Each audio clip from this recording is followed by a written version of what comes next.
Hey everyone, these are all the series that I plan to keep reading in 2025. I was actually a bit surprised when I went through and collected all these. I didn't realize I was in the middle of so many series. I'm going to be going through the fantasy series, the sci-fi series, some thriller series, and some kids stuff. So let's get started with the fantasy. First major series is The Wheel of Time by Robert Jordan. Nothing quite gets bigger unless you're reading The Wandering Inn. I am up to book number 4 out of the 14? I think it's 14, including the prequel. 11, 12, 13, 14. Make that 15, including the prequel. And there's a world of Robert Jordan in there, so that kind of makes it 16, because I'd like to read that one. Anyway, yes, thoroughly enjoying this series. Book 4 is the next one for me to read. Next up is the Serpentwar saga, Raymond E. Feist. So this is part of the massive Riftwar cycle, Riftwar saga, Riftwar cycle. This is book 2 of the sub-series, the Serpentwar saga. And I think if I'm correct, this is about book 1, 2, 3, 4, 5, 6, 7, 8. This is book 10 in the entire Riftwar saga. This is old school fantasy that I think even modern readers enjoy. Matt over at Matt's Fantasy Book Reviews enjoys this series, and he generally does not like older fantasy series, so that's a pretty big endorsement. The Liveship Traders by Robin Hobb. So this is book 2 of the Mad Ship. That's where I'm up to, which of course is a sub-series in the realm of the Elderlings. So this is book number 5 in the realm of the Elderlings. Thoroughly enjoyed the first one. Looking forward to continuing this series. Brandon Sanderson, Cosmere. Okay, so this is a standalone, but is there any standalones really in the Cosmere? I have read Mistborn, I've read Elantris, and this is the next in my Cosmere read-through. No, I haven't read any of the Stormlight Archive, so I won't be reading Winds of Truth in December, but I'll catch up eventually.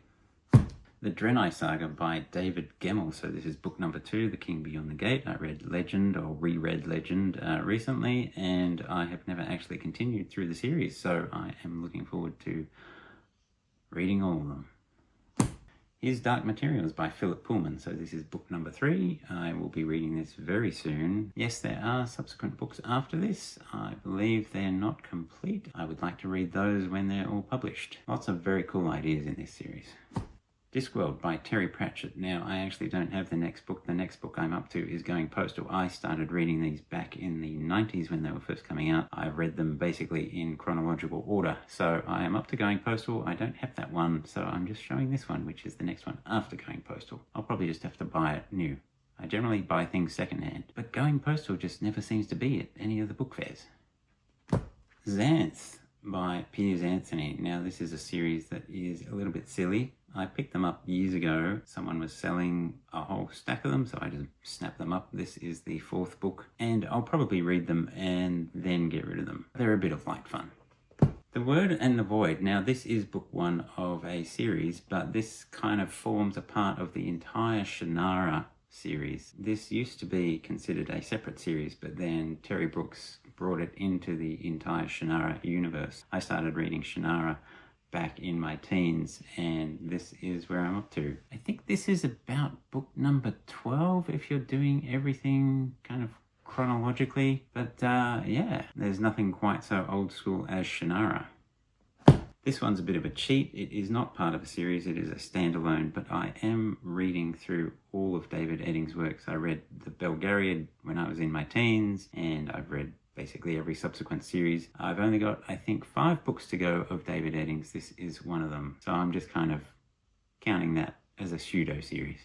The History of Middle-earth by Tolkien, edited by his son Christopher. So this is a fascinating series about the whole history of Tolkien's writing. These can be a little bit hard going, but there's so much interesting stuff in here. I really enjoy them. This is volume 5, which is the last one before in volume 6. He gets into the actual writing of Lord of the Rings. All this stuff has been about like the Silmarillion and all that kind of prehistory.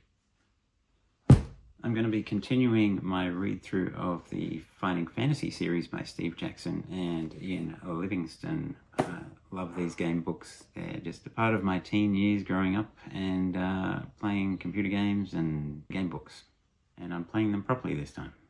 Now you may be wondering, Nev, Where's the D&D? Where's the Dragonlance? Where's the Forgotten Realms? Where's Drizzt? Well, yes, I have read quite a bit of Dragonlance and Drizzt. I am reading through everything that TSR published from the beginning, from 1974 when Dungeons and Dragons was first published.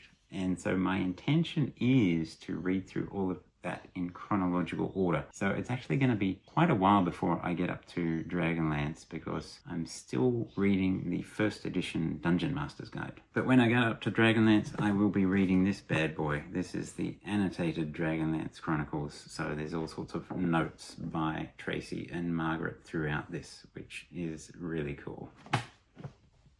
Alright, on to the sci-fi, and I have just finished the 5th book in the Hitchhiker's Guide to the Galaxy. I am currently reading Dirk Gently's Holistic Detective Agency, so this is kind of, yes, they're not the same, but I am just reading through everything that Douglas Adams wrote, basically. So this one, and then I'll read the second one, and then I'll read The Semen of Doubt, and then I'll read the 6th one by Owen Colfer. That kind of seems to make sense to me, because The Semen of Doubt has stuff from both Dirk Gently and Hitchhiker's Guide to the Galaxy.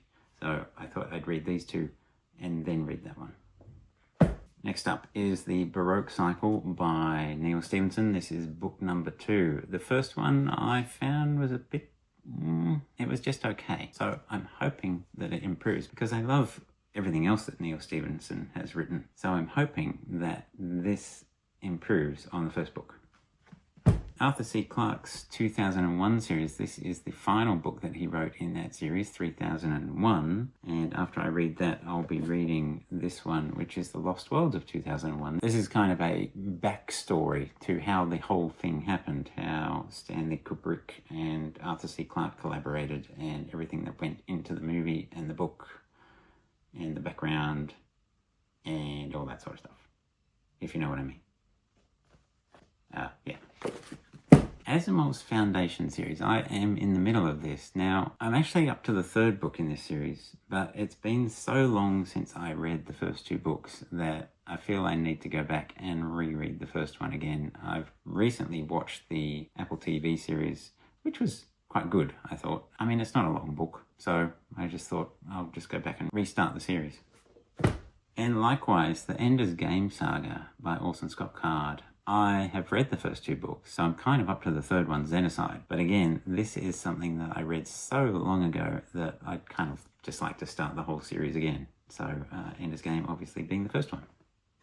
The Culture series by Iain M. Banks. Sam Not So Wise will be very happy to see this here. I have read the first one of the Culture novels and I haven't read any others. It was quite a while ago that I read the first one, but I know that they're kind of very vaguely connected, so I don't think it's too important that I go and reread that. So I'll just be going straight on to the second book. Alright, how about some thrillers? So, James Bond. This is Diamonds Are Forever. This is the 4th book, and it's very interesting to see the differences between the books and the movies. Moonraker was quite different. Anyway, these are quite enjoyable. If you haven't tried them, give them a go. So yeah, James Bond. The Jack West Jr. series by Matthew Riley. Now, I don't know how well known this author is. He's an Australian author, but he's a pretty big blockbuster kind of seller. So I'd kind of be interested to know in the comments whether you've heard of this guy. Anyway, he writes the kind of books that are like those big popcorn action movies, except it's in book form. So he has unlimited special effects, and they're just crazy over the top, quite silly in parts, but just enjoyable action. You should definitely try him. I would suggest, if you've never read one, read Temple. Anyway, this is the 2nd book in the Jack West Jr. series, which started with 7 Ancient Wonders, which I think was called something else in America. But anyway, look him up. In a similar vein, the Dan Brown, Robert Langdon series. So this is the 4th?